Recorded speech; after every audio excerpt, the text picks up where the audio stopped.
మత్తయి సువార్త 16వ అధ్యాయము 24వ వచనం. మత్తయి సువార్త 16వ అధ్యాయం 24వ వచనం. ఎవరైనా చదవండి.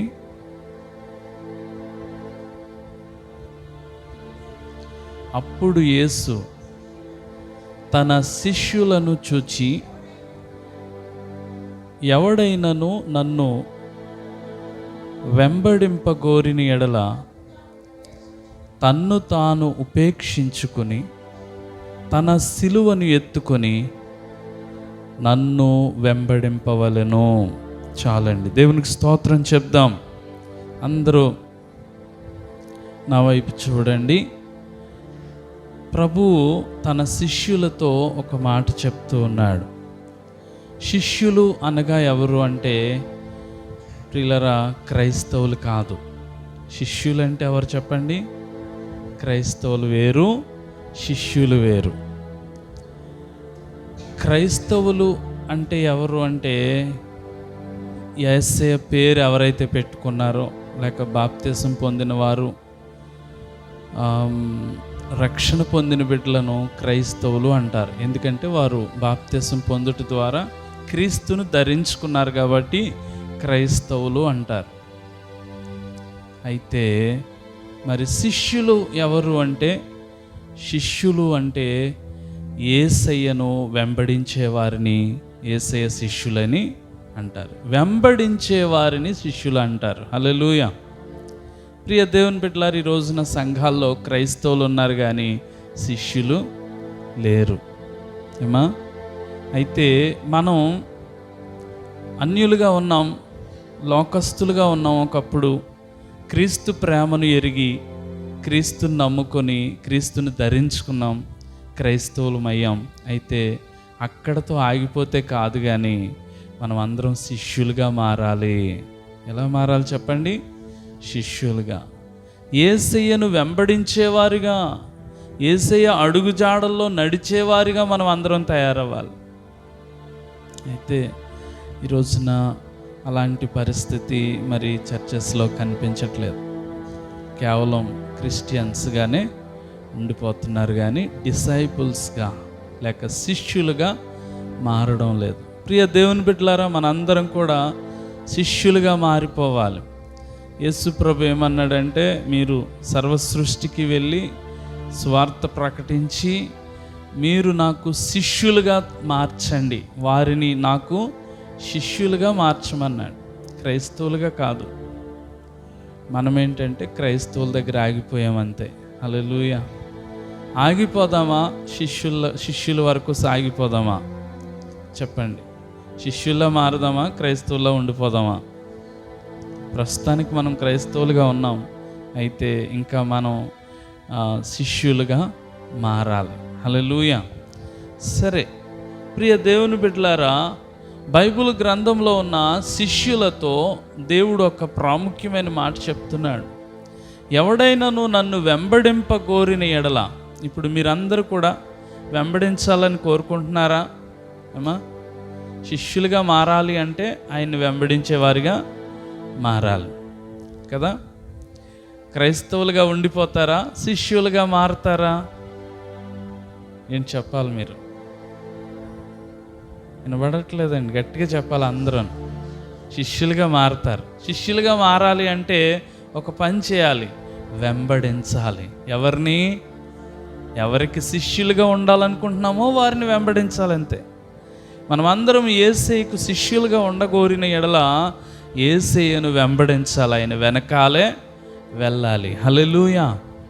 అయితే ఆ వెళ్ళేది ఎలా వెళ్ళాలో కూడా ప్రభువే చెప్తున్నాడు. ఎవడైనాను నన్ను వెంబడింపగోరిన ఎడల వాడు తన్ను తాను ఉపేక్షించుకుని.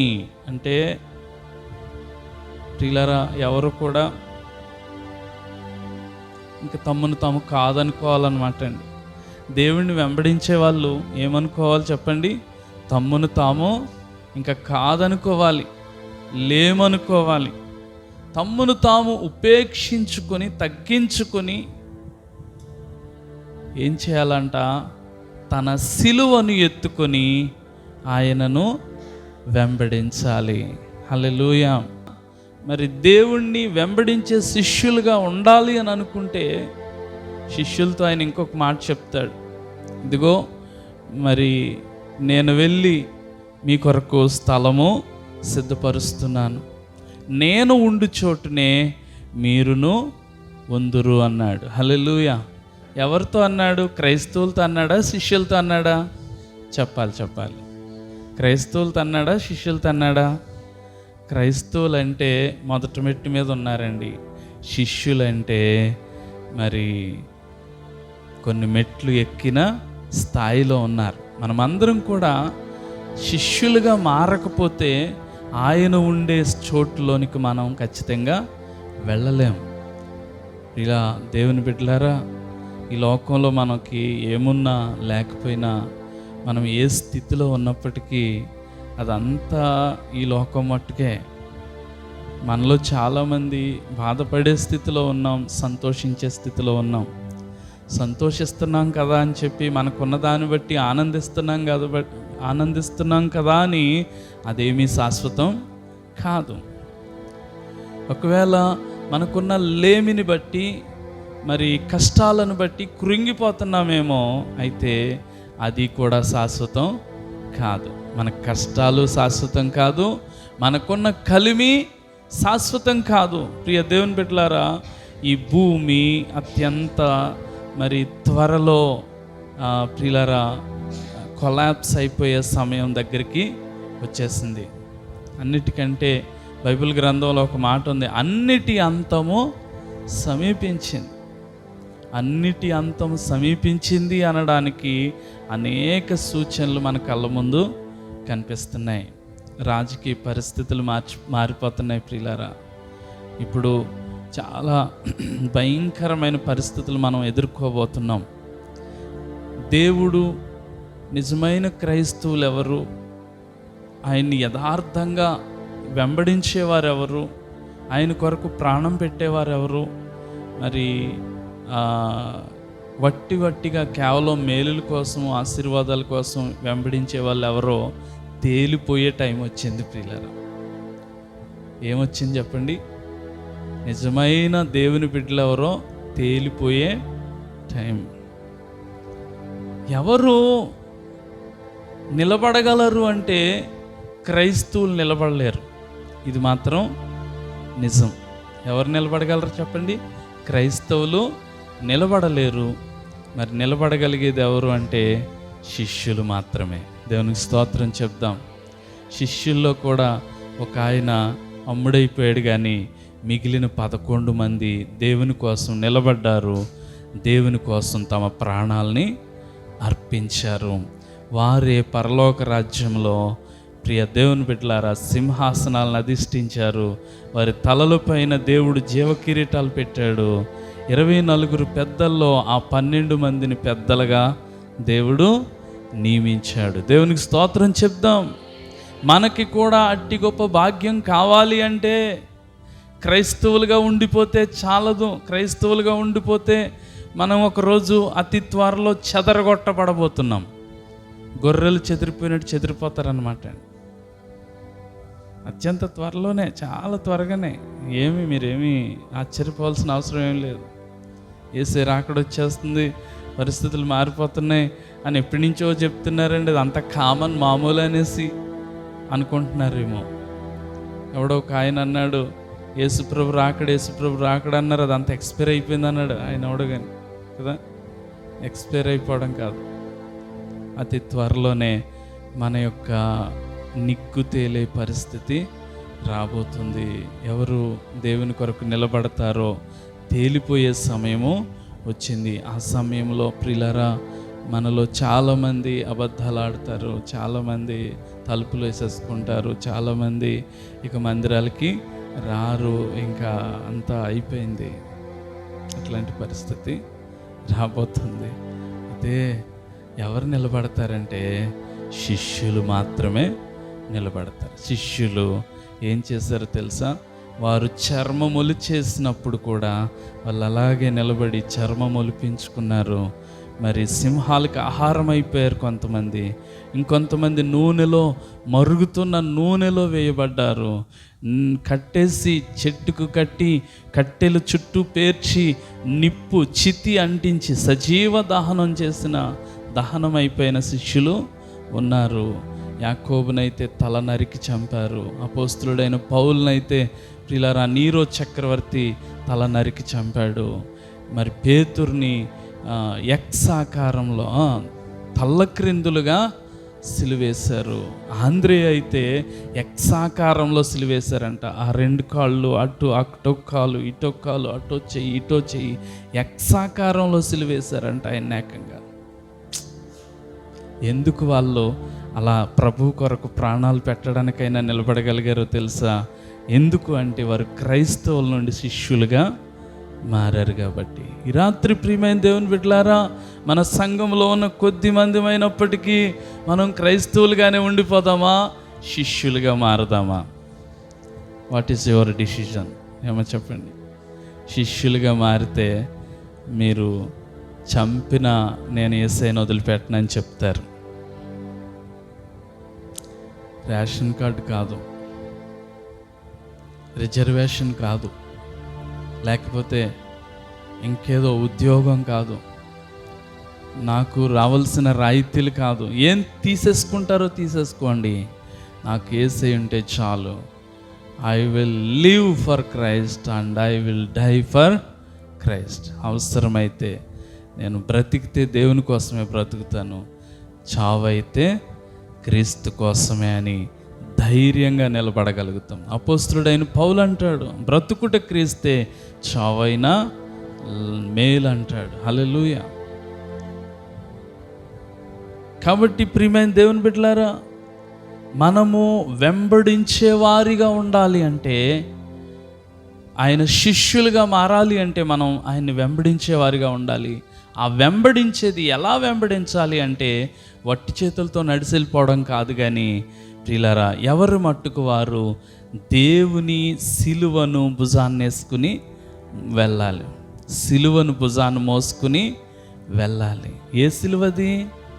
రేపొద్దున్నే వడ్రింగ్ మేస్త్రి దగ్గరికి వెళ్ళి మీకు ఎంత వరకు మోయగలరో ఆ మాత్రం 2 చెక్కలు తీసుకుని అడ్డంగా నిలుంగా సిలువలా తయారు చేయించుకుని మోసుకుని వెళ్ళిపోతారా? అదిగాని అనుకుంటున్నారేంటి? ఈ రోమన్ క్యాథలిక్ క్రైస్తవుల్ని చూస్తే ప్రియులారా, మరి కొంతమంది 2 చెక్కల్ని సిలువు కింద దిగించుకుని భుజం మీద ఎట్టుకుని అలా రోడ్డంట ర్యాలీ కింద నడుచుకుని వెళ్తూ ఉంటారు. మనం మొయ్యాల్సింది ఆ సిలువు కాదండి. ఏ సిలువో ఇప్పుడు నేను మీకు చెప్తాను ప్రియులారా. 6 రకాల సిలువలు ఉన్నాయండి. ఏం చెప్పండి? 6 రకాల సిలువ శిక్షలు ఉన్నాయి బైబిల్ గ్రంథంలో. ఈ 6 రకాల సిలువ శిక్షల్ని మనం సంతోషంగా మోసుకుని వెళ్తే శిష్యులుగా ఉంటాం. మనం శిష్యులమైనట్లయితే దేవుడుండే స్థలంలో మనం కూడా ఉంటాం. దేవుడు మంచి ప్రతిఫలాన్ని మనకి ఇస్తాడు. దేవునికి స్తోత్రం చెప్దాం.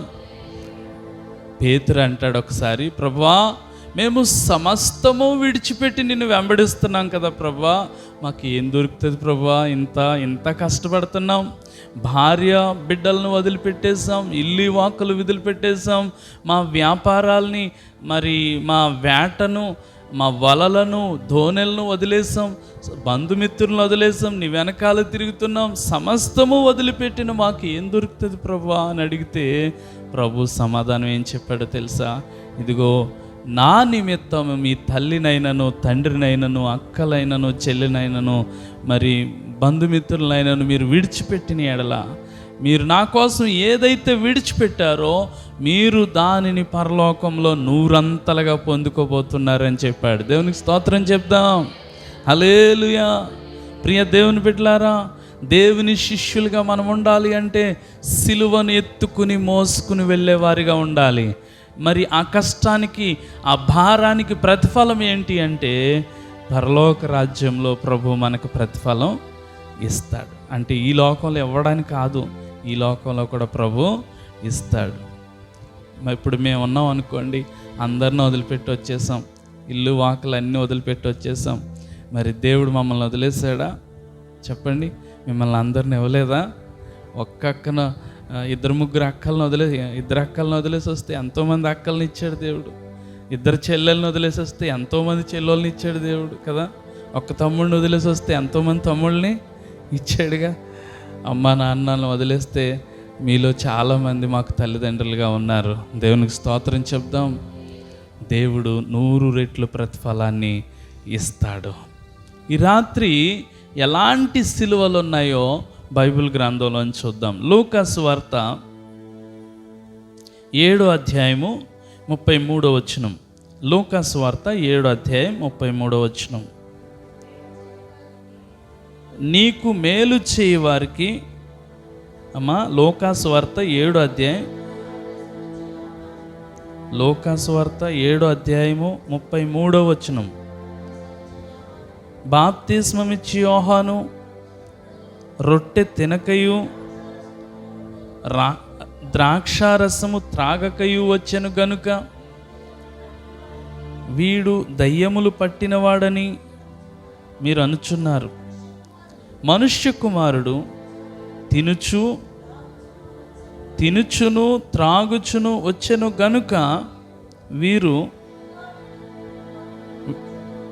ఇదిగో వీడు తిండిపోతూ మద్యపాని అని సుంకరులకును పాపులకును స్నేహితుడును అనుచున్నారు. అయినను జ్ఞానమని దాని సంబంధులందరిని బట్టి తీర్పు పొందుననెను. చాలండి, దేవునికి స్తోత్రం చెప్దాం. హల్లెలూయా. ఇక్కడ చదవబడిన వచనంలో ఒక సిలువ ఉందండి. ఆ సిలువ ఏంటంటే ప్రియులారా, బాప్తిస్మం ఇచ్చి యోహాను అక్కడ ఆయన ఏం చేశాడంట?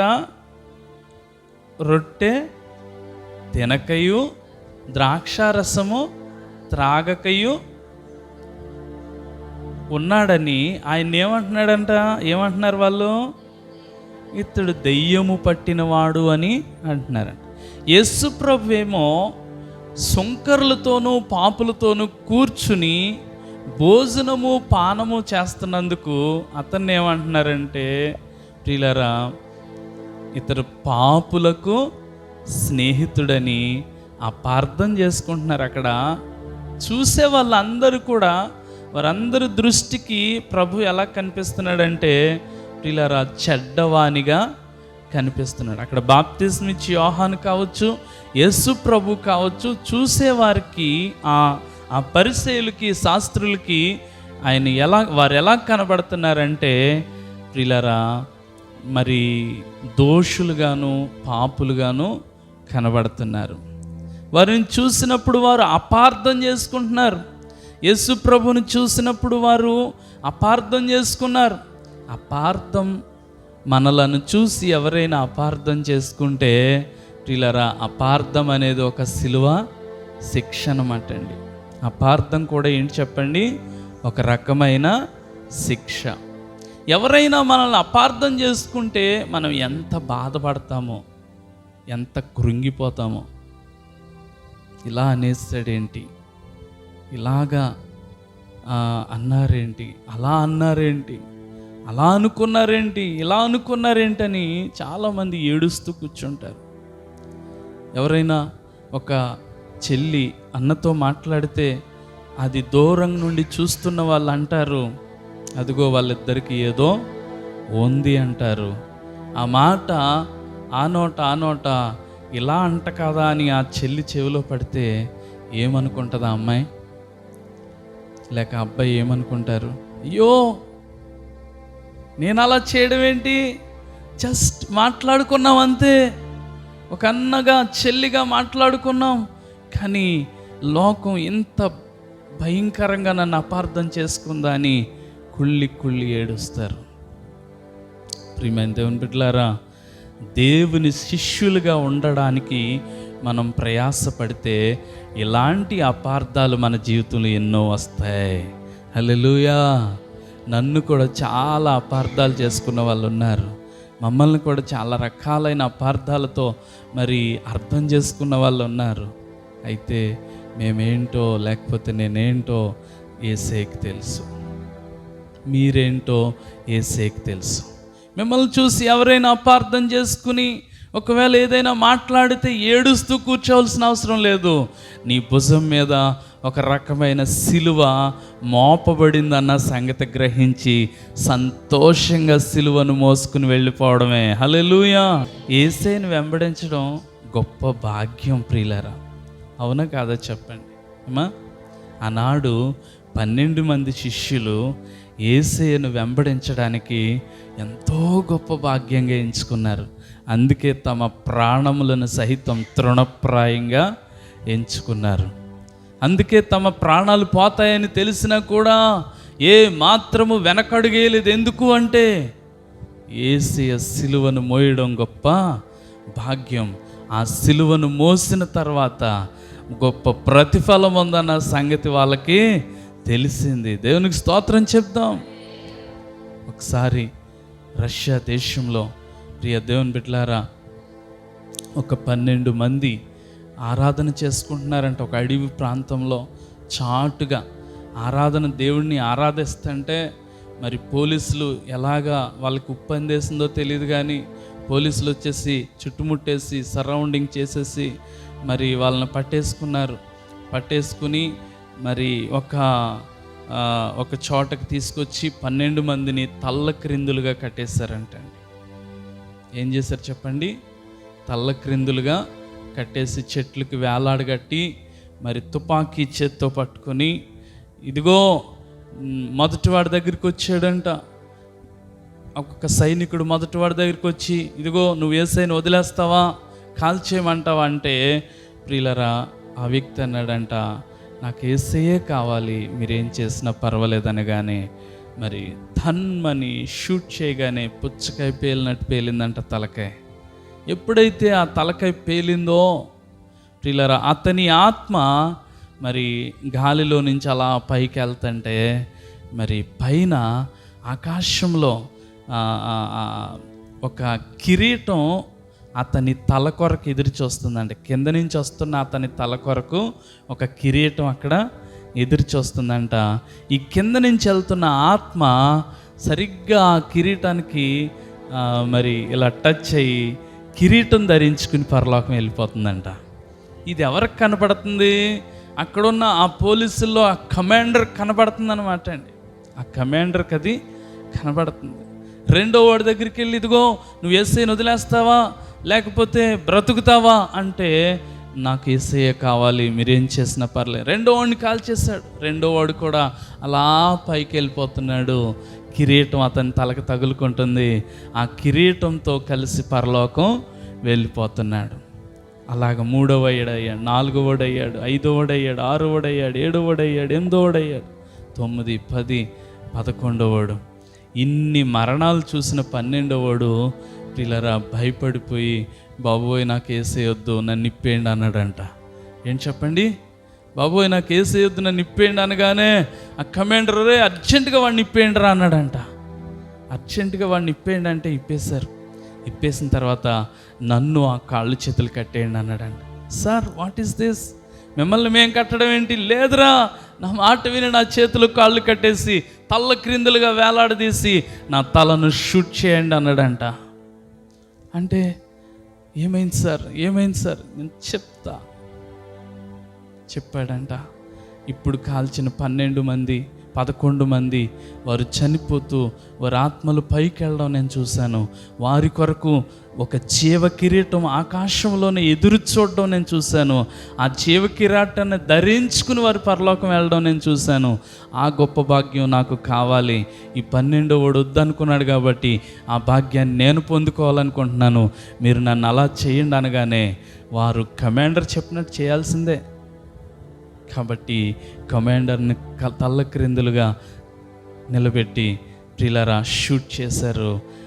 ఆ 12వ వాడు అప్పటిదాకా యేసయ్యను నమ్ముకున్నా, యేసయ్య గురించి ఎన్నో విషయాలు తెలిసినా, ఎన్నో సంవత్సరాలుగా భక్తి చేసినా అతడు ఆ చివరి నిమిషంలో ఆ భాగ్యాన్ని కోల్పోయాడు. అప్పటి వరకు యేసయ్యని ఎరగకపోయినా, యేసయ్యకు శత్రువుగా ఉన్నా, అప్పటి వరకు బైబిల్ అంటే ప్రార్థన అంటే ఏంటో తెలియకపోయినా, మందిరంలోకి అడుగుపెట్టే అవకాశం లేకపోయినా, ఆ చివరి మినిట్లో ప్రియమైన దేవుని బిడ్డలారా, ఆ కమాండర్ ఆ జీవ కిరీటాన్ని పొందుకుని పరలోకం వెళ్ళిపోయాడు. గట్టిగా దేవునికి స్తోత్రం చెప్దాం. సిలువను మోసుకొని సువార్తను చేపాటి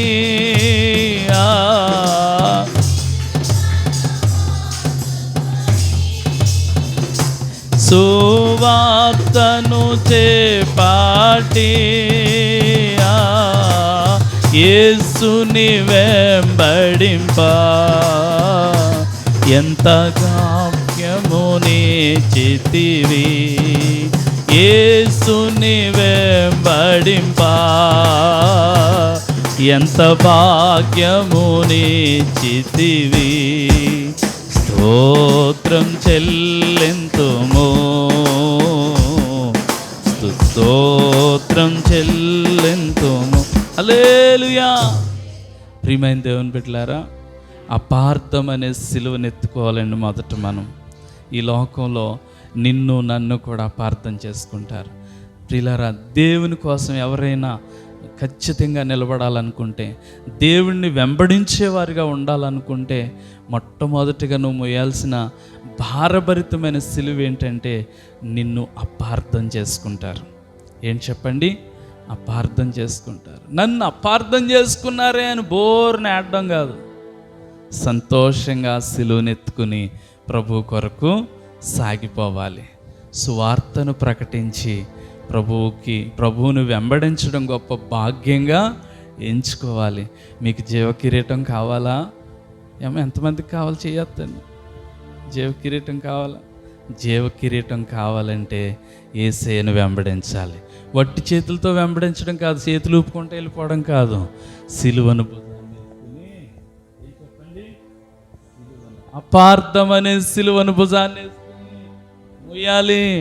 ఈ అపార్థాలను మోయడం చాలా కష్టం ప్రియులారా. అదేమి కంటికి కనిపించదు. ఇప్పుడు యేసయ్య కంటికి కనిపించే సిలువను మోసాడు. బరువైన ఒక మ్రానును మోసాడు. ఆయన సుమారుగా 150 నుంచి 200 కిలోలు బరువున్న ఒక బరువైన కొయ్యను, దాన్నేమో మనం బొమ్మల్లో చూసినట్లు, మనం పిక్చర్స్లో చూసినట్లు సాఫీగా చక్కగా ఇస్త్రీ పెట్టిన చెక్కలు కాదండి అవి.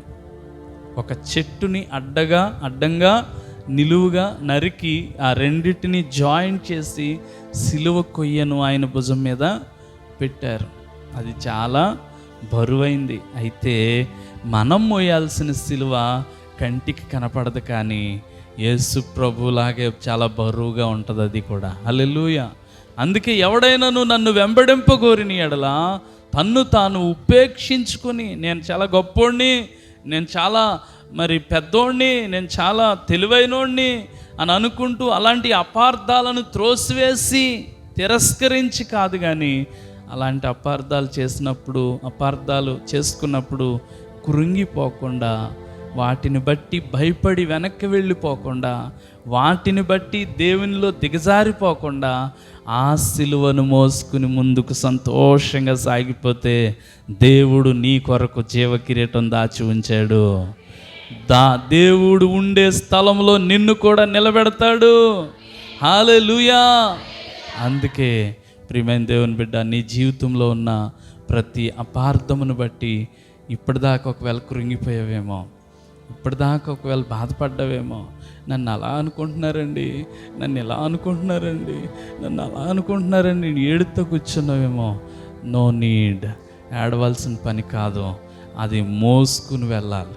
ఏం చేయాలి చెప్పండి? అది భరించాలి. మనం అది భరిస్తే గొప్ప ప్రతిఫలం ఉంది మనకి. దేవునికి స్తోత్రం చెప్దాం.